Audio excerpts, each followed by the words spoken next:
Good afternoon. Thank you for taking a few moments with me in the Word. I've been looking forward to this time with you once again.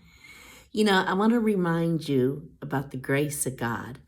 The Lord took me for a very extended season years ago about studying the grace of God. When we look at Romans chapter 4, when it talks about following the faith of Abraham, he says it's by faith that it be by grace. This is why we have learned to live by faith so that we can access the grace of God, grace being God's ability, so that we're no longer doing things in our own ability.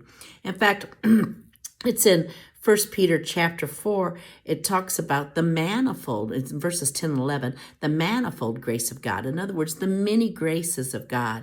In other words, it's just wonderful to know that we have a grace to be a spouse, a parent, but we have grace for our ministries, grace for wherever God has called us to be and what he's called us to do, grace for all the gifts and the anointings, the grace of God.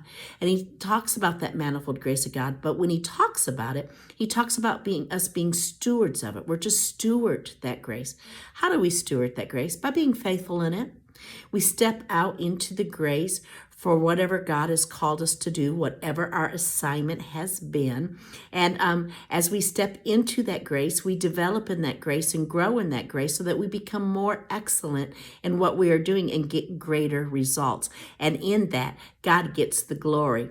It's over in 2 Corinthians in chapter 6 and verse 1, it tells us not to let the grace of God be in vain. In other words, every time God speaks to you, every time you receive a revelation from the word, his grace, his ability is in that word to see that word performed in your life. And Paul warns the church, don't receive that in vain. Don't let it be wasted. So I encourage you, child of God, access the grace for what you've been called to.